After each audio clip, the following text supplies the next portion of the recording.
بەناوی خوای بەخشندەی میهرەبان بینەرانی عزیز و خۆشەویست لە هەرکوێیەگەن جوانترین سڵاوی خوای گەورەتان لێبێ خۆم بە خۆشحاڵ و بەختەوەرە زانم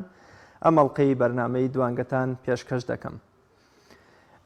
ڕۆژی نەورۆز و سەری ساڵی تازەی کوردی لە تەواوی هاو نیشتیمانیانی کورد لە سەرتاسەری جیهان بەگشتی و کوردستان بە تایبەت پیرۆز بێ بە ئومێدیەوەی کە ئەم ڕۆژە و ساڵی نوێمان ببێتە سەرەتای وەرچەرخانێکی باش و گۆڕانکاریەکی باش لە خۆمان و لە وڵاتمانە و زاڵ بین بەسەر تەواوی کێشە سیاسی و کۆمەڵایەتی و ئابوووریەکانمانە و وڵاتێکی پێکەوە ژیا و وڵاتێکی پێکەوە نووسا و وڵاتێکی پڕ لە ئارامی و پێکەوە ژیان و خۆشەویستی فراهم بهێنین و هەمومان بە ئارامی و بە خۆشیەوە بژین. بەڵێ خۆشەویستان، ئەمڕۆ معلومی جەنابتانە کە خەڵکێکی زۆر لە تەواوی شار و شارۆچکەکانی کوردستان بۆ بەسەربردنی کاتێکی خۆش بۆ ماڵ ئاواییکردن لە وەرزی زستان و وەرزی سەرما و سۆڵە و دەستپێکی ساڵی نوێی کوردی و هاتنی وەرزی ڕازاوی بەهار چوونەتە دەرەوە تا لەگەڵ دۆستان و ئازیزان و خۆشەویستانیاندا کاتەکانیان بەسەر بەرن. بێگومان ئێمە تەوەری دوانگە قسە دەکات لەسەرەوەی کە چۆن لە کاتی سەیرانکردندا زیان بە خۆمان و بە خاک و بە ژینگە و بە خەڵکی تریش نەگەێنین. بێگومان ئامانجی سەرەکی یا حیکمەت و فەلسەفەی چوونە دەرەوە و تێڕامان و وردبوونەوەمان لە دروستکراوەکانی خواو لە ئاڵوگۆڕی وەرزەکان ئەوەیە تا مرۆڤ بە ئارامی و بە ئاسوودەیەوە بژی و تێڕامێنێ لە دەسەڵاتی ڕەهای خواو و ئاڵوگۆڕی وەرزەکان و ئەو هەموو جوانیەی کە لە سروشدا خۆی ئارایش دەکات و خۆی دەنوێنێ. بێگومان ئەمڕۆ جەنابتان ئەزانن کە لە چەند ناوچەیەکی کوردستان کۆمەڵێ ڕووداوی نەخوازرا و ڕوویان داوە، بە تایبەت ڕووداوی هاتوچۆ و چەند ڕووداوێکی دیکە خنکانی مێردمناڵێ لە زەی بچووک لە شارۆچکە یان لە قەزای دووکان. ئێمە چۆن لە گەشت و گەڕانەکانماندا یا چۆن لە کاتی سەیران و چوونە دەرەوەکانماندا نەبینە مایەی ئازار بۆ ئەوانی دیکە، وەکو چۆن قاعیدەیەکی شەرعی ئیسلامیمان هەیە دەفەرمێت لا ضەرەرە ولا ضیرار، نە ببە مایەی زەرەر و ئازار بۆ خۆت، نە بە مایەی زەرەر و ئازار بۆ ئەوانی دیکەش. ئێوەی بەڕێز و عەزیز و خۆشەویستیش دەتوانن لە ڕێی پەیوەندیە تەلەفۆنیەکانتانەوە یا لە ڕێی کۆمنتەکانتانەوە لە پەیجی پەیام ڕاو سەرنجی خۆتان لەم بارەیەوە دەرببڕن کە ئایەمە چۆن سەیرانێکی خۆش، چۆن چوونە دەرەوەیەکی دروست و شیا و ئەنجام بدەین بەبێ ئەوەی ببێتە مایەی ئێش و ئازار بۆ خۆمان و بۆ دەوروبەرەکەمان. من چاوەڕێی کۆمنت و لایکەکانی کۆمنت و پەیوەندیە تەلەفۆنیەکانی ئێوەی عەزیز و خۆشەویست دەبم تا پێکەوە بتوانین قسە لەم بارەیەوە بکەین کە ئێمە لە کاتی چوونە دەرەوەکانماندا هەم خۆمان و هەم دەوروبەرەکەمان تووشی ئازار و ناڕەحەتیەکان نەبین.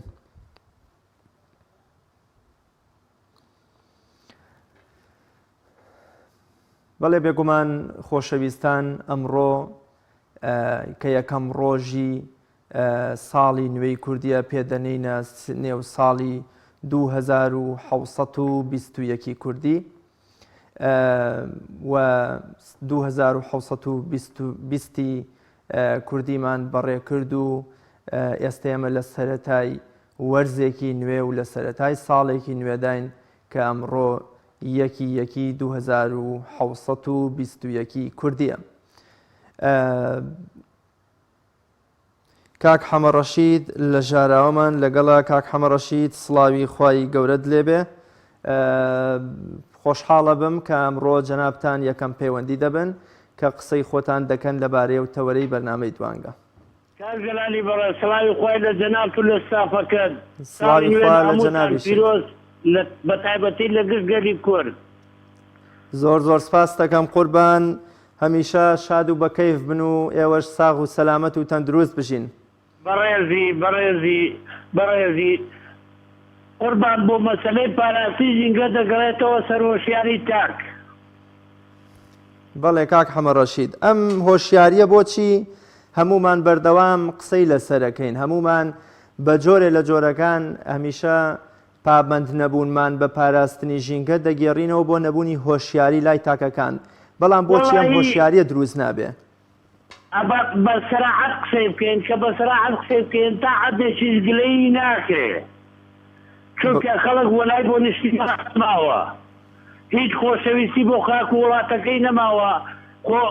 وا مەزانە ئەو خەڵکە دێوەتی زۆربەی زۆری باوەڕکە وەکو سەرگەردان و سەرخۆش وایە کاکە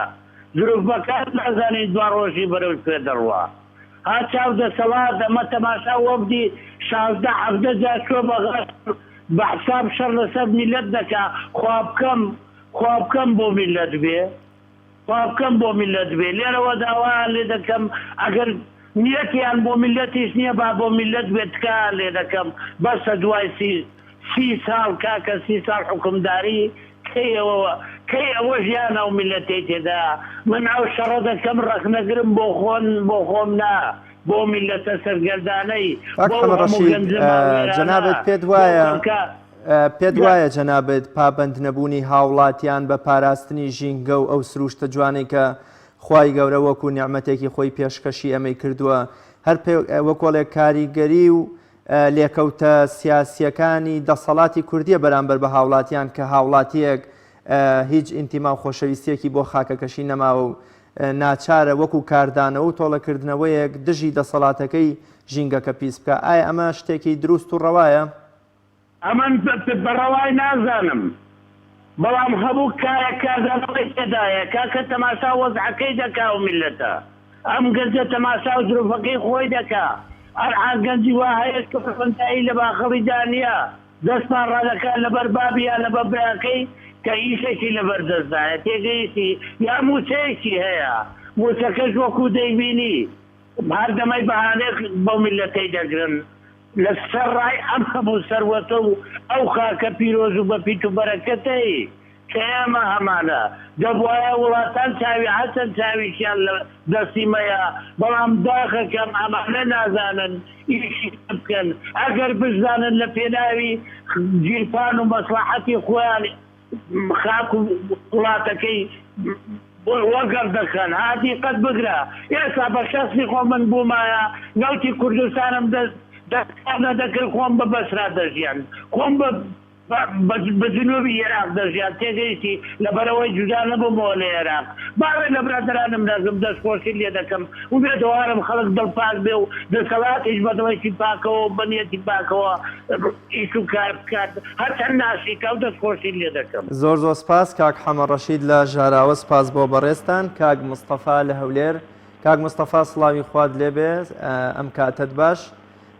هاتنی وەرزی بەهار و ساڵێکی نوێ لە جەنابیشتان پیرۆز بێ. هەموو زاک و سڵای خوا بەزەوەی کارمەندانی پێیان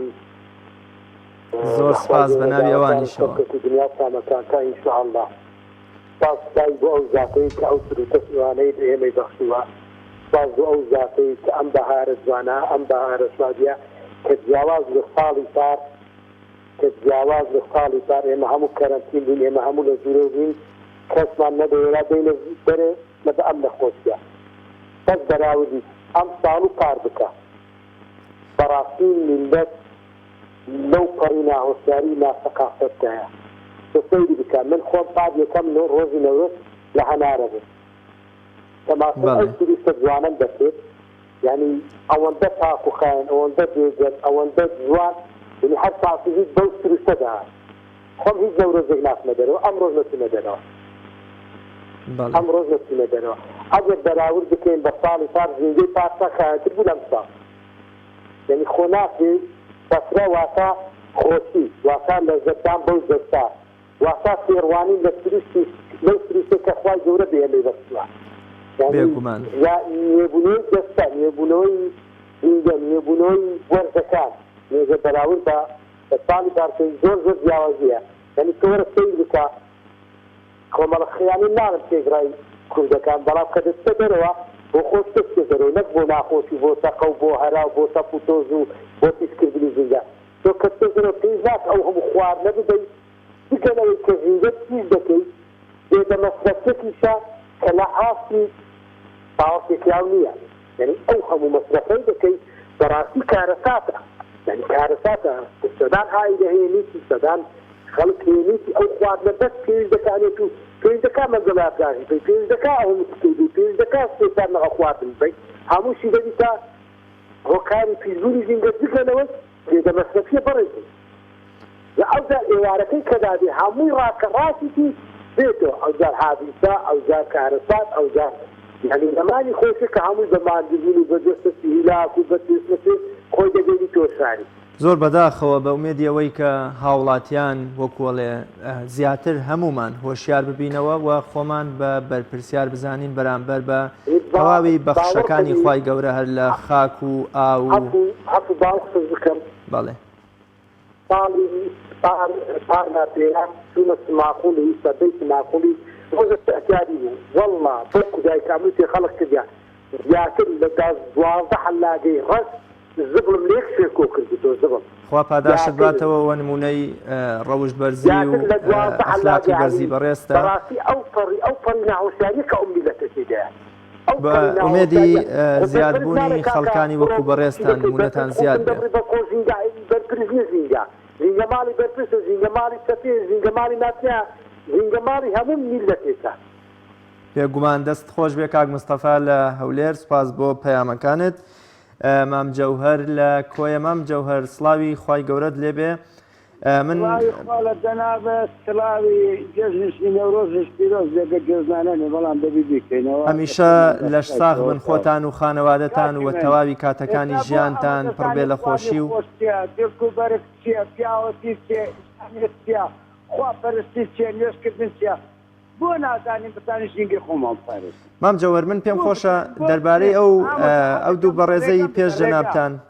ئامۆژارێکم بدەڕێگە بۆ ئەمە عزمان ناموشتێک تاکە بۆ ئەمە نەزانی تاکە و خراپەت ئێستا لە کۆیە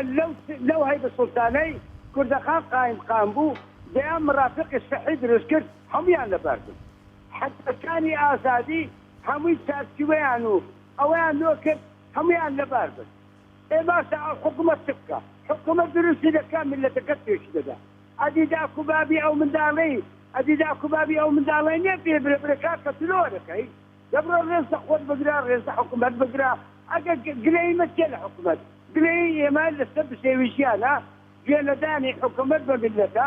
پەرلەمانە قۆڕەخکردی ئەوانە حەقی شەرعی میلەتەکە داوایان لێ بکە ئەگەر لەگە بەغدا ڕێک نەکەون بشێویژانی خەڵکی کوردستان چارەسە نەکەن خوا هەموو لایەکی بگری یا ڕەبی خوا تۆڵێ ئەو میلەتیان لێ بکاتەوە بەڵام دەربارەی ئێستا نەورۆز ئەمن بە نەورۆزی دانانێم و هەروەها بشێویشیان نییە خەڵکی فەقیر زۆرە خەڵک چ بکە ناعیلازە ئافرەتە کە پێشەد ماگە لە سوورەی دەستە دەرێ کە دەستە دەرێ خاکەکی هەمووی دەرشتاوە لە بەرەتاوە ئالان با دوعای بکە باران بباری ئالان دوعای بکە ڕستەکی جوانمان لۆ بارێنی ئالان با بچی لەگە حکوومەت برێ بەسە ئەگەر ئەم بۆ بتمانەتان بە خۆتانە ئەمە بتمانەمان پێتانە دەبەستە هیچ کە تەعادا لە میلەت مەکەن بەژێویژانی خەڵک چارەسەر بکەن وازە دەست و فیلانی دوژمنان بینن بڕۆ لەگە بەغدا ڕێککەوت چارەسەری ئێمە ئەوەیە دووەمە و خەڵکی کوردستانیز با لەوێ سوڵتەدا مندرێ هەر کەسێک ژینگەی پیس کرد هەر کەسێک زڵمی لە یەکەکی کرد هەر لەوێ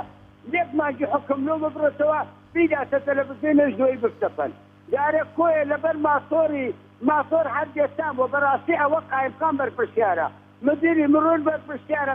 مدیر شوڵتە بەرپرسیارە یەک خۆی لە بەرپرسیار ناکە هەر کۆیە بەڕەلایەکی قانونیە لەوەی هەر ماسۆر ئەو میلەتیانە ڕەشان کردیە بەداخەوە ئەوە ژەر یەکێکی ترە لە هۆکارەکانی باقیدی ڕێگەم بدا باقیدی لە سەرسانی هەموو سەرف حیزبەکانە ڕێگەم بدا لە سەرسانی هەموو حیزبەکانە پێکەوە دابنیشت وەک برایەت چۆن ئەو میلەتە خوێنی ڕۆژ ئەوانە ئێستا دەوڵەمەند بووین عیبیان نییە با ئەوانەش بێنە هیچ کە حەقی چاوڕۆژ چاوسۆری میلەت دەبن با بێنە ژێر بڕیاری میلەتی لێ بەخۆی پرسی نایە مەقسەدی نایە وەزارەتی نایە بەڵام عیبە هیچی کە ئەمە 30 ساڵک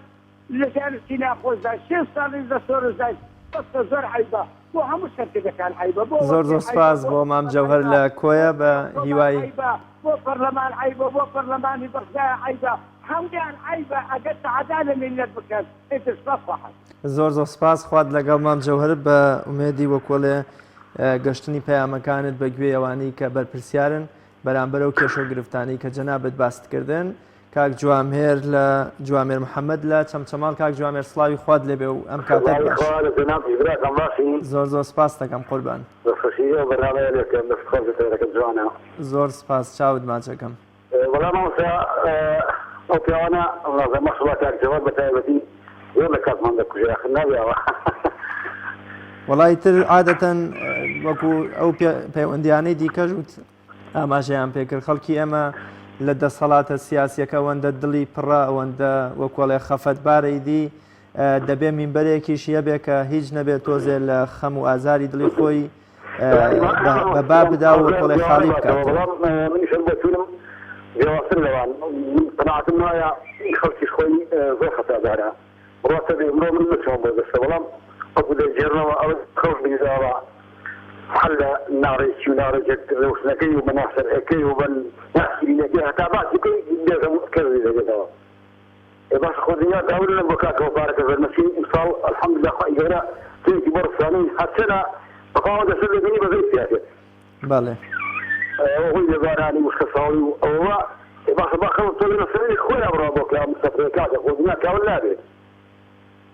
ڕاستە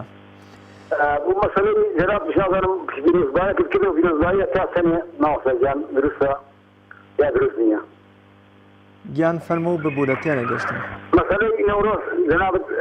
وابزانم پێم ماوە پیرۆزبایی لە خەڵکرد تا سەنێ دروستە یان دروست نییە پیرۆزبایی جەنابەت وەڵای قوربان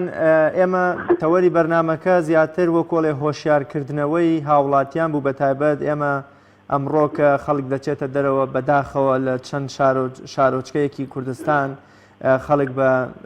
مناڵێکی وەکوڵێ مردووەوە دەگەڕێتەوە خەڵک لە مناڵی خەڵکەدا خەڵک لە زەی بچووک لە دوکان خنکاوە ئێمە تا ڕادەیە ویستمان ئەم بەرنمەیەز وەکو لە سەرەتای وەرزی بەهارە هۆشیارکردنەوەیەک بێ بۆ ئەو خەڵکەی کە هەم خۆی بپارێزێ هەم نەبێتە مایی ئازار و ناڕەحەتی و خەم و ئازاریش بۆ خەڵکی دیکە و ئەو پرسیارەی جەنابیش هەر لە ئاستی زانایانی تر قسەیان لەسەر کردووە و ئەگونجێ ئێرە شوێنی باسکردن و وەڵامدانەوەی پرسیارەکەی جەنابت نەبێ زۆر سپاس دەکەم چاوەکانت ماچەکەم ببوورە سەر چاوان خواتان لەگەم بەڵێ خۆشەویستان بێگومان ئاین هەمیشە پارێزەری مرۆڤەکان و بەرژەوەندی مرۆڤەکان بووە و ئەو کاتێک کە پێغەمبەری خوا صلی الله علیه وسلم دەچێتە شاری مەدینەی پیرۆز کاتێک کە مهاجیرێک و ئەنسارێک دەکاتە برا و هاوبەشی یەکتر سلمانی فارسی دەکەوێتە بەر ئەبوو دەردای ئەنساریەوە دەبینێ شەو تا بەیان خەریکی شەو نوێژ و کڕوزانەوە و پاڕانەوەیە و بە ڕۆژیشا خەریکی ڕۆژوو و ڕێخستن و بەڕێکردنی کاروباری موسڵمانانە بۆیە سلمانی فارسی ڕەزا و ڕەحمەتی خوای لێبێ شەوێک نایەڵێ ئەبوو دەردا هەتا نزیکی پێش بەیانی هەستێتەوە بۆ نوێژەکەی دەڵێ جەستەی خۆت خێزانەکەت مناڵەکەت وەخوای گەورەش حەقیان بەسەر تۆوە هەیە هەمویان بە هاوبەشی جا مەبەست لەم فەرمودەی ئەوەیە کەوا خەڵکیش و خۆشمان و ژینگەکەش و مناڵەکانیشمان و جادە و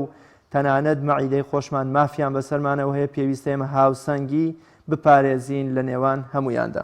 کاک حاجی عەبدوڵڵا لە پێنجوێنەوە کاک حاجی گیان سڵاوی خوات لێبێ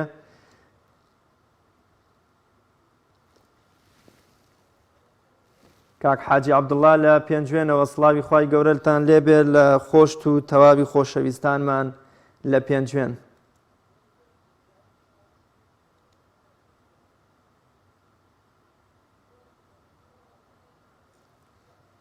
کاک حاجی عەبدوڵڵا لە پێنجوێن ئەگەر گوێت لە دەنگی منە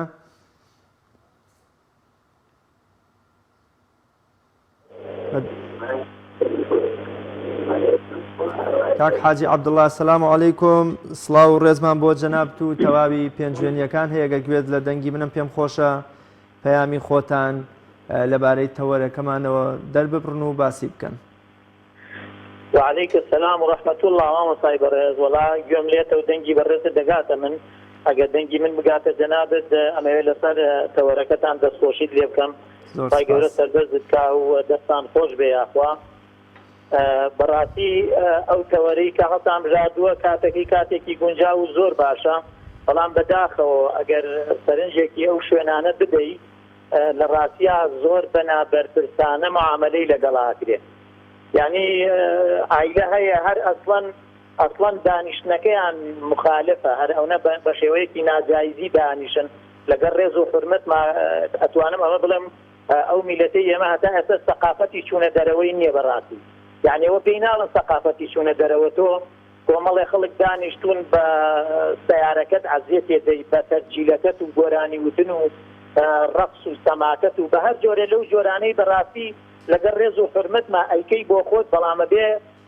سنووری خۆت بزانیت و نەچیتە سنووری ئەویتر. پێم وایە هەمووی لە سنووری خۆی تێپەڕێت و ئەچێتە سنووری ئەویتر و وەزعێکی زۆر دروستەکە. ئەوە لە ڕاستیە ئەسڵەن پاک و خاوێنی ژینگەکە هەڕاناگرن. بەڵێ بێگومان جەنابیشت و هەمومان چاگەزانین زۆر نابەرپرسانەکەن و ژینگیان تەواو پیس کردووە. بەڵێ ویستم سەرنجی جەنابیشت و بینەریش بۆ شتێکی تر ڕاکێشم. ئەمە هەمووی لەلایەک پیسکردنی ژینگە و بەزاندنی سنووری ئەوانی تر و وەکوڵێ مڕاعات نەکردنی هەستی ئەوانی تر، بەڵام ڕووداوە تراژیدیاکان خنکانی کۆمەڵێ بۆمونە چەند کەسێک وەکوڵێ بە ڕووداوی هاتوچۆ هەر ئەمڕۆ چەند کەسێک گیانیان لەدەستداوە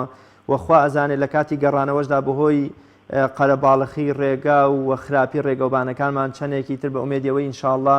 خوای گەورە هەموو لایە بپارێزێت. تا چەند پێویستە ئێمە لە خەمی ماڵ و مناڵی خۆمان و ماڵ و مناڵی خەڵکی تری شابین بازیاتر لەسەر ئەمەیان کە بوەستین و قورسایی بخێنە سەر ئەمە کە مرۆڤ لای خوددا و لای ئاین و لای تەواوی شەریعەتەکانیش لە ژینگەش و لە زۆر شتی تریش پیرۆسترە، واتە مرۆڤە چەقی ئەم گردونە و ژینگەش لەبەر حرمەتی مرۆڤ دروستکراوە. مەبەستمەوەیە کە ئێمە بە سەیارەکەمان یا بە کۆمەڵی یاری و شتی دیکە نەبینەمایی ئەوەی کە خەڵکێک گیان لەدەست بدات و خۆشی و سەیرانەکەیان لێ بێتە تەعزیە و شین و شەپۆڕ و ناڕەحەتی.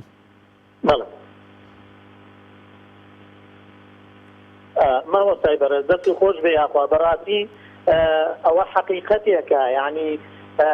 ئەو حاڵەتانێش کە دروست ئەبێ ئەمە بەشێکی تری ناهوشیاری خەڵکەکەیە و بەشێکی تریشی ئەگەڕێتەوە بۆ بەرپرسان و دەسەڵاتدارانی ئەم هەرێمە. ئێمە بەداخەوە ئەڵێم 30 ساڵ بەعد پەروەردەی کردین، پەروەردەیەکی نادروست خۆمان تەسلیم کرد و هەر خەریکی چەپڵە لێدان و هەر خەریکی کۆمەڵیشتین نامەنتیقی و نامرۆڤانە بووین. ئەسڵەن یعنی ئەپرسم ئایا ڕێزی مرۆڤ، ئایا چەقبوونی مرۆڤ لە هەرێمی کوردستانە هەیە؟ بەڵێ بەڕاستی یعنی ئەوەی کە مافی مرۆڤە، ئەوەی کە ڕێزی مرۆڤە، یعنی لە کاتێکە شەق لە مامۆستایەک هەڵبدرێ، کوڕەکەی من کاتێکە شەق لە مامۆستاکەی هەڵ ئەدرێ، مامۆستای بەڕێز ئەو کاتە ئەو لەکوێ ڕێزی ژینگە ئەزانێت؟ بێگومان بەداخەوە کەواتە مامۆستای بەڕێز ئەگەر لێرەوە سیرکەین بە حەقیقەت نابەرپرسیارەک لە لایەنی بەرپرسانمانەوە هەیە، هەم لە ڕێگەوبانەکان و خەڵکیش ئەوەندە ناهوشیارە، یعنی ناهوشیارێکی هەیە دارێک خوا دروستی کردو بۆ ئەوەی سێبەر بۆ تۆ بکە، بۆ ئەوەی کە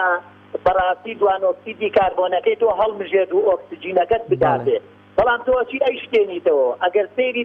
باوەڕکە و دارانەی کە ئەشنەبری دوایی سەیریانکە مامۆستای بەڕێز بەزەویت بە دارەکان نادێتەوە ئەڵەی ئەمە چی بووە هاتۆتە ئێرە ئاوای کردوە لەم ژینگە؟ یعنی کاتێک سەرچەم و ئاوەکان بەجێ هێڵی لەگەڵ ڕێزما ئەوەندەی دایبی تێەکەن کە بەزەیت بە ئاوەکە تا دێتەوە، ئەم ئاوەکیان ئەڵێ باشە تۆ من ئەخۆیتەوە پاک و تەمیزی خۆت، وجعلنا من الماء كل شيء حي، ئەو ئاوە بەڕاستی هۆی ژیانی هەمومانە کەچی ئەو سەیرانکەرە بە ڕێزانە دوایی سەرچاوە ئاوەکان کە تەماشایەکەی ئەوەندەیان پۆخڵەوات بەجێ هێشتووە، یعنی سەیرەکەی ئەمانە حاشا بەڕاستی حەز ناکەم ئەموو شە بڵم بەخۆم ئەڵێن بەو خەڵکە بە ڕێزە ناڵم، بەڵام وەکو درندەیە چوو بێتە ناو ئەم سەیرانگا و ئەم شوێنە گەشتیاریانە ئاوایە، یعنی لە پاشەرۆی مرۆڤ ناتێت ئەمە کە لەویا بەجێنێنێ، چونکە تەماشاکە خوا باسینە دارستانەکان کە ئاژەڵی تایە، بەڕاستی ئەوە جوان پاراستویانە، ئەوە جوان خزمەتیان کردووە، ئێمە شەرمەکەین کاتێکەچینە دارستانەکان، هەری دارەکان ناشکێنەوە ئەوان زۆر بەداخەوە ناوی پیسی ناکەن، بەڕاستی بەراز یەکێک لەوانەی کە شینگە خراپەکە بەرازە و شوێنەکان پیسەکە کە تەماشایەکەی بەڵام بەداخەوە ئێمە خەریکین خووە ناشیرینە نامرۆڤانەکان ئەوەندە زۆرەکەین یعنی عیلە هەیە هەڕووی نایەتێتە دەرەوە لەم نیشتیمانە برا بەڕێزەکەم ئالم کاتانە پێی خۆشە بچێت سەعاتێک 2 سەعات چەنە دابنیشە لە دەرۆ بەڕاستی عیلە خاوەن حیا و حورمەت و نیشتیمان پەروەر و کوت پەروەرەکان ڕوویان نایە بچنە دەرەوە بەڵام ئەوانەی کە بەعس پەروەردەی کردوون و ئەوە 30 ساڵیشە ئەم بەناو بەڕاستی پێشکەوت و مافی مرۆڤ و ئەلمانیەتەی کە ئێستا هەیە ئەمانی جۆرەتر پەروەردەیان کردین لە زیاتیەوەی نیشتیمان پارێزین بەڕاستی فێری نیشتیمان وێرانکردنیان کردووی زۆر زۆر بەداخەوە سپاس بۆ خوا بەرپرسیارین و بیزانین کە ئەمە نیعمەتێکە خوا پرسیار مادەیەکە لەسەر ئەم حاڵەتە بێگومان دەسەکانت خۆش بێ کاک حاجی عەبدوڵڵا لە پێنجوێن دووبارە زۆر سپاس بۆ بەڕێزت بەڕێز کاک هاوڕێ لە قوشتەپەوە کاک هاوڕێگیان سڵاوی خۆی گەورەت لێبێ بزانم لە قوشتەپە ئەمڕۆ ئێوە وەکو وەرزی بەهار کە ڕۆشتونەتە دەرەوە یان ناوە خەڵک لای ئێوە تا چەند پابند بووە بە پاراستنی هەم ڕێکارە تەندروستیەکان هەم پاراستنی ژینگە و هەم ڕێزگرتن لەوانی دیکەش بۆەوەی نەبینەمایی ئازار و زیانگەیاندن بە خۆشمان و بە دەوروبەرەکەشمان دەستخۆش بۆ تاڕەکەتان هیوام چاو سەلامەتی بۆ هەموو زۆر سپاس بە جەنابیشت کە ئەمڕۆ من لە تۆڕە کۆمەڵاتەکاندا من ئەوڕۆژە نەچوو بووم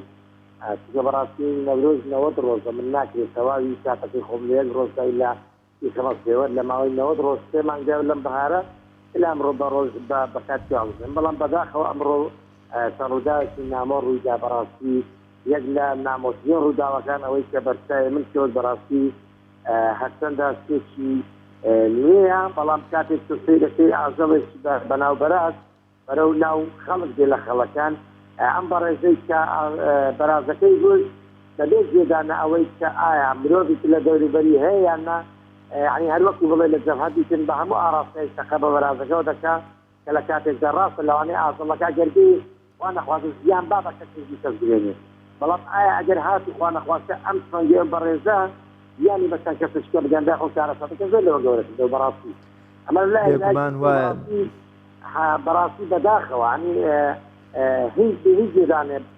وما جاي ما براسي ده يخرج بس جناده أنتوا أجر يعني أجر سمايت كنال برزي بيان لدواي أمر برا بيان جزء في تشكيل سيرانجا كان رواتري من ناون طبعا يبقى نفرد صوت السياسات شوين فيش ذكر يعني صور خواي جورا أمس رجال عليه ما بخشيها لا يعني ولد شيء جوان بحارة شيء جوان شوين شيء جوان براسي إما هي رزق بوجي جداناني لكاتب جرجينجي يمي كردستان جورتين يعني خواي جورا بيني بخشيها براسي بالوادي يمكنه براسي كمان بقى زيان نجاندك بخلق براسي يعني أو ناوتي ما بس بخوا جورا خاصة مشتبكة سيرانجا بيستاني هي براسي سيرانجا بيستاني أو دول بري هي براسي أنا بناصر دجرته براسي من عندك ناس لا كم ناس يخون جوان بلان كاتب جديني أو خلق سيرانجا كي ما هم خلق شارع يوسف تبو دول بري لا زال عموما لا خوشينا خوش نجوي بزاري كاتب كي معمول يشوي سيران بكين صاد بخوای جوره هم خزانه کان و خزانه یجب دادنی همون ناسرای یجینا کسکاری یجینا زیده ناسی براسی اما هوکاری که کل ناسکی من براسی یان گاندن با خلق لکاتی سیرانی کان زۆر باشە کاک هاوڕێگیان پەیامەکەت گەشت و دەستەکانت خۆش بێ بە هیوای وەکۆڵێ ساڵێکی نوێ و ساڵێکی ئارام و ئاسایش پڕ لە ئاسایش و پڕ لە ئاسوودەیی بۆ جەنابەت و تەواوی هاونیشتمانیانمان لە سەرتاسەری جیهاندا زۆر سپاس دەکەم بەڕێز کاک عەبدوڵڵامان لەگەڵە لە چوار قوڕنە کاک عەبدوڵڵا سڵاوی خوای گەورەت لێبێ و بزانم پەیامی بەڕێستان و بە تایبەت پاراستنی تەندروستی خۆمان لەوە چێ لە پێش هەموو شتێکی ترەوە بێت تا چەند ئێمە پێویستە لە چوونە دەرەوە و سەیران و گەشتکردنەکانماندا ڕەچاوی تەندروستی خۆشمان بکەین من پێم خۆشە ئەمە جەنابەت زیاتر لەسەر ئەم لایەنە پەیام و سەرنجی خۆت بفەرمووی. بەڵێ کاک عەبدوڵڵا یانگوێم لە دەنگتە قوربان بەڵێ قوربان ئەو کەسەی کە دەشتە دەرەوە بە تەوەکەل عەلە الله دەڕۆشە دەرەوە نییە ئەڵێ تەوەکەل عەلە الله دەڕۆ بەڵام ئێستا وان نییە ئێستا وا ناڵێ ئێستا فەیسبووکی موبایلەکەی بەگوێ وەیە دەمەنداڵی بار کردووە موبایلەکەی بەگوێ وەیە دەی ئەوە هەمە هات ئەوە خدەپای ئەوە خدی هایەتە سرێ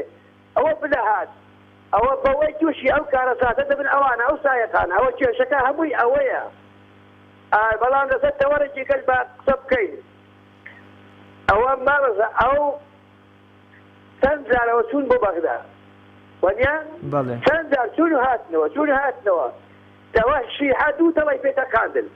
دەوەکی دادگای فیدراڵی دەوەکیشی ئەوە کە پەرلەمانەکەی قۆڕە کراوە ئەوە دادگاکەشی پێ قۆڕەکردن ئەو جارە بەوە ئیش دەکەن دوو سێت کوت لەنا ئیش دەکەن لەسەر مستەفا کاسمیش کە نایدەن حکومەتەکەش قۆڕەکەن ئەوە ئیشی ئەمام متحیدە و تەعارفی دەولیە ئەوە کارەکەیان بوو لاچاندا تورکیا لاچاندا ئێران لاچاندا دا بە ئێریشیا ئەوە بارن چاچی کەنەوە وەک خۆی لێ بکەنەوە باشترە یانێک باشترە لەو کێشەی کە تورکیا کردێتە لە عێراقدا بەس تەماشا دەکەن شەڕەکەیان لە خۆ دوور خستۆتەوە هاتوون خەخجاتە سووریا و ئێران ئەوە تەحالفی دەولیە کەی تەحالفی دەولیەتون هاتوون بەس دژمنی خەڵکی کەی تەحالفی دەولیەوە ئیتر سوپاس زۆر سوپاس بۆ کاک عەبدوڵڵا لە چوار قورنا سوپاس بۆ پەیامەکەی بەڕێزی شت بەڵێ خۆشەویستان ئامانجی ئێمە لەم بەرنامەیە هۆشیارکردنەوەی سەرەتای خۆمان و پاشتر ئێوەی عزیز و خۆشەویست لە پێناو سەلامەتی سەر و ماڵ و گیانی خۆشمان و ئێوەی عزیز و خۆشەویستدایە بێگومان قورئانیش ئاماژە بۆەوە کاکە بیرخستنەوە هەمیشە باشە و بەسوودە بۆ موسڵمانان و بۆ خەڵک بە شێوەیەکی گشتی بە ئومێدی ئەوەی کە هەموو کەسێک لە ئاستی خۆیەوە ڕەچاوی ئەو گلەی و گازندانە بکەین کە ئەم خۆشەویستانە لە بەرنامەکەدا ئاماژەیان پێکردووە کۆڵێ پەنجەیان خستە سەر ئەو برینانەی کە ئێمە ڕۆژانە پێوە دەتلینەوە هەر لە پیسکردنی ژینگە هەر لە پیسکردنی سەرچاوە ئاویەکان کە سەرچاوەی ژیانی ڕاستەقینەن بۆ ئێمە هەر لە پیسکردنی ئەو ئۆکسجین و هەواپاکەی کە لە بەرەنجامی ژینگەیەکی پاکەوە خوا بە ئێمەی بەخشیوە تا پاراستنی ماڵ و سەروەتی خۆمان بە تایبەت لە ئۆتۆمبیل و لە خواردن و لە شتەکانی دیکەمان و لە هەمووی گرنگتر پاراستنی گیانی خۆمان و هاونیشتیمانیانمانە کە بەداخەوە ئەمڕۆ لە ئەنجامی کەیف و سەفا و خۆشیدا چەند هاونیشتیمانیەک لە بیارە لە کۆیە لە چەند ناوچەیەکی تری کوردستان بەداخەوە گیانیان لەدەستدا و خۆشی و ئاسوودەیەکە بوو بە مایەی ئەزیەت و ئازار و ناڕەحەتی و ناخۆشی چەند کۆمنتێک لە پەیجی پەیام ئاراستەی بەرنامەکە کراون دەڵێ پێویستە خەڵک بە جۆرە لە جۆرەکان هەمومان ببینەوە بە مرۆڤانە مامەڵە بکەین و شت فڕێنە دەینە نێو ژینگەکەمانەوە تاوەکو ژینگەش خزمەتمان بکە. کاک عەبدوڵڵا لە پیرەمەگرونەوە کاک عەبدوڵڵا سڵاوی خوات لێبێ و ئەم کاتەوە هەموو کاتێکت باش بزانم جنابتان لە تۆش بێ و ئەو کاتەم کاتی تۆش باش و جێژنەی نەورۆزێ لە تۆ لە هەموو گەلی کورد لە هەتا پاسێ کوردستان پیرۆز دەکەم هیوادارم بێتە مای شادی و خۆشی بۆ هەر چوار پاسەی کوردستان سڵاو و ڕێزم بۆ هەموو کارمەندان چاویان ماز دەکەم. زۆر سپاس بە ناوی ئەوانی شەوە منیش چاوی جەنابەت ماچەکەم کاک عەبدوڵڵا. پاسە شێرێکی نەورۆزی مێ مەگەماوە بێت پێشێشتان کەم. قوربان پەیامی بەڕێستان بە تایبەت بۆ ئەوەی جەنابیشتان ڕۆڵێکتان هەبێت لە بێدارکردنەوە و هۆشیارکردنەوەی هەر لە منەوە تا بینەرێکی تر کە بەهار وەکو خۆی سەیری بکەین و بە یەکێک لە بەخشەکانی خوای گەورە تەماشای بکەین و ڕێزی لێ بگرین و نەبینەمای عەزیەت بۆ خۆمان و بۆ چواردەورەکەشمان. ماوە هەیە؟ قوربان فەرموو گوێم لە جەنابتە بەڵێ دەنگ هەیە. بەڵێ ئاخڵەوەن پاتە شەرێکی نەورۆز پێشێش دەکەمەکە ماوە هەیە. شعری نەورۆز؟ بەڵێ بۆنەی نەورۆزەوە. ئەگەر زۆر وەکوڵێ بە ماوەیەکی کورد بێ زۆر سپاس دەکەم. کوردی دەکەمەوە ئینشاءڵڵا. ئەمڕۆ نەورۆزە جێژنی دڵداران ئەسن بە هەموو بڕۆین بۆ سەیران کە ساڵی تازە دەرچوین لە جستان جێژنێکی کۆنە و هاتەوە دیسان تواوە بە فری شاخانی کوێستان کە دێن ئێڵ و کۆچ لە پای یەڵاخان کوچە و شەقامی لادێ و شارەستان ڕازاوەتەوە بە ئاڵای کوردان ئەخوێننەوە کیژ لەگەڵ لاوان سرودی نەورۆز بە چەپڵە ڕێزان بە یەکتر دەڵێن گەردن ئازادان جێژنی نەورۆز و مێژووی کوردستان یەکڕە لێ دەدەن تەپڵی شادومان پڕ بە ئیشوە و ناستەسەی جوانان تاقەی پێکەنین نەرەی بۆی بەمان دەست لە بانی دەست بەم لە مناو دەمان ئەوز و سوور تێکەڵ پۆشی خەیابان لالە و نێرگز و گوڵاڵەی نیسان شەدا و شەو بۆ بۆنی هەڵاڵان ناڵە و قاسپەی کەو لە فەردیاران دەنگی دەهۆڵ و زوڕنا و سازێدان لەنجەی کۆرپەکرد دەستماڵ لە سەرشان قەتارەی شایی ڕێزرد و لبەران تریکەی گۆرانی کرد لەگەڵ کوڕان زەڕەی گەردنە و بازنەی مەرجان کراسی عەریر سەرپۆشی کەتان پچی زەرد و شۆڕ باڵە لاولاوان شکۆفەی کەنین غەمزەی چاوجوانان عەرەق سەرگۆنەی تکتک وەک باران لە دەشت و کێودا گوڵاوی پڕژان عاشق لە عەشقی دیداری یاران نازوگەدا بێعی شوێی نازاران. زۆر سپاس دەکەم دەستەکانت خۆش بێ بەڵام لەبەرەوەی کە چەند هاوڵاتیەکی تری خۆشەویست چاوەڕێی ئەوەن کە ئەوانیش پەیامی خۆیان بگەێنن ناچار بووم کە شارەکەت پێ ببڕم داوای لێبوردنەکەم دەستەکانت خۆش بێ دووبارە ڕێز و سڵاوم هەیە دەچمە لای کاکدارا لە عاربەت کاکدارا سڵاوی خوات لێ بێوەم کاتەوە هەموو کاتێکت باش. کاکە سەلام و عەلەیکم خوای گەورە لە عەلەیکە سەلام و ڕەحمەت الله لەوانەی کە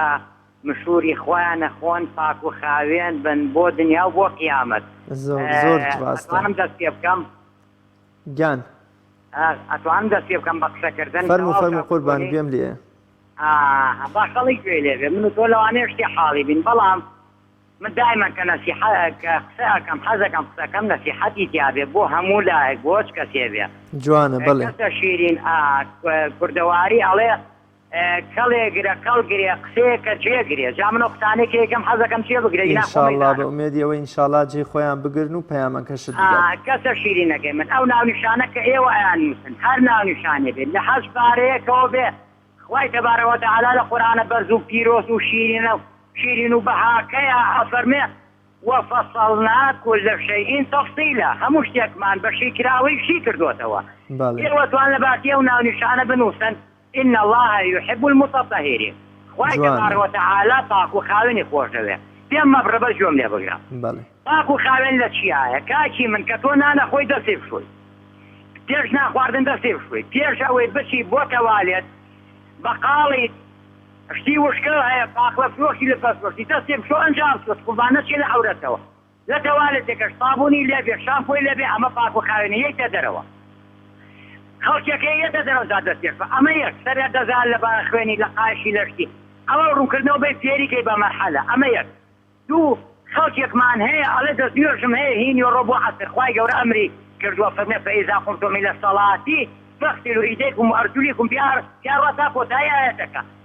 کەسە شیرینەکەی پاک و خاوێنی بۆ نیە تۆ دەبێ فڕی پاک و خاوێنی زۆر شتە شوورەکە دەکەیتەوە ئۆکسیژینی بۆ بێ پاک و خاوێنی لە خواردنە خواردنی کەستاروانە نەخۆی کە خەڵکە سەری تێ کردبووە ئەوە بینێتر ئەگەر خێر و حەسەنات کرێ کەس نازانێ کەستار هەرچیەکە هەمووی ناوی خۆی نووسی و سەری بۆ گرێ وەریەگرێ پاک و خاوێنی نەوعێکی کەمان هەیە ئاگا لە منە بەڵێ قوربان گوێم شل کردووە بۆ قسەکانی کاورە مەعاشێکی بەلاشی هەیە ئەمە حرامە ئافرەتێکە بێ لەگەر دوو مناڵیا لە بەردەمین کابرا کاوەسێ شیرینێ فرۆشێ لەسەر تینەکەی هەرەوە نەشنەکە مەشغوڵە مناڵەکان لێ شیرینە خاتە دەمی پەنچەکە بە قورگا دەرێنێتەوە لەو حرامە ئەمەش دەچێتە زمانی پاک و خاوێنی جەستەوە پاک و خاوێنی بیستن پاک و خاوێنی بینین پاک و خاوێنی خواردن پاک و خاوێنی کوڕە هەموو شتێک ئەجا شتێکیشە بە عەرزکەم بیکەن بە بەرنامەتانێ و بەرنامەکەتان خۆرتە بەرنامە قورئانی پیرۆزە کاتی من تۆ سەیر مەکە ئێستا حکومڕانێ ئێستا لە کارەبات لە ئاود لە چاتە لە هەر شتێک کوڕە بایەکەش دەفرۆشنەوە ئەبێ مشهوری خۆی بۆ و خەڵکە بۆ قیامەتی لەبێش کوڕی خەستی بۆ نەگیرێتەوانێ تۆ لە برای خۆتە بە تاقە بم بەڵێ قوربان ئاتەکە فەرمێکی ئەفەرمە إن الله يحب المتطهرين نافەرمە إن الله يحب المصلين کورەمە زۆر غەڵەتە خوای خەڵکێکمانێ ڕاکە خوای گەورە فەرمێ بانگم کەن جوابدان ئێمەوە بەڵام کە بانگم کردن جوابم بنەوە خەڵک بەس لە بانگا جوابی خوای گەورایاتەوە لە دزیا جوابی بەرەوە لە زینا جوابی بەرەوە کاکە تۆچی بۆ دەشت و سەیران وەرچیەکە خۆ تۆ ناچی ئەکسەرەتی خەڵگەڵێ چی ئەلە سارەکەم لە سارەکەی و باشترە مەسموعی عائلە دوور و نزیکن لێکەوە وەڵام من خواردنەکەی من وایە ئەوەی تۆ جلی من وایە ئەمەی تۆ ئەمانە غەڵەتە تۆچی بۆ ئەو سەیرانە بوونەوە خوای تەبارەکە وتەعالا کە تۆی بە بوونەوەرێکی بەشەر خەڵق کردووە زۆر بەڕێزی لە مەخلوقاتی تر تەماشای دەرسەکەی دەرەکەی لەمە هەڵوێستەیەک وەرەگری بۆ ئاەتەکانی من قسەم پێ نەماوە ئەگەر پرسیارە هەیە با جواب ببەمەوە دەستەکانت خۆش بێ و هەر حەزم کرد وەڵا قسەکانت تەواو بکەی لەبەرەوەی کە جەنابیشتان کۆتا پەیوەندی بەرنامەکە بوون قسەکانیشت زۆر دروست و زۆر جوان و گەشتبینانەش بوون و جۆرە لە جۆرەکان ڕێنمایی و ئامۆژگاریەکی باش بوو بۆ هەمومان کە مرۆڤیش تا چەند پابند بێ بەو پرەنسیپ و بەها و بنەما ئاینیانەی کە ئیسلامی پیرۆز لە پێناو جەستەیەک و دەروونێکی ئارام و پاک و خاوێنە دایناوە ئەوە ئەوەندە مرۆڤ خۆشبەخت و ئارام دەبێ و خێزان و کۆمەڵگەشت بەرە و ئاسوودەیی و ئارامی هەنگاوداون زۆر سپاس دەکەم کاکدارا لە عاربەت سپاس بۆ پەیوە جوانەکانت بەڵێ خۆشەویستان و ئازیزان ئەمە ڕاو سەرنجی بەشێ لە هاو نیشتیمانیانی خۆشەویست بوو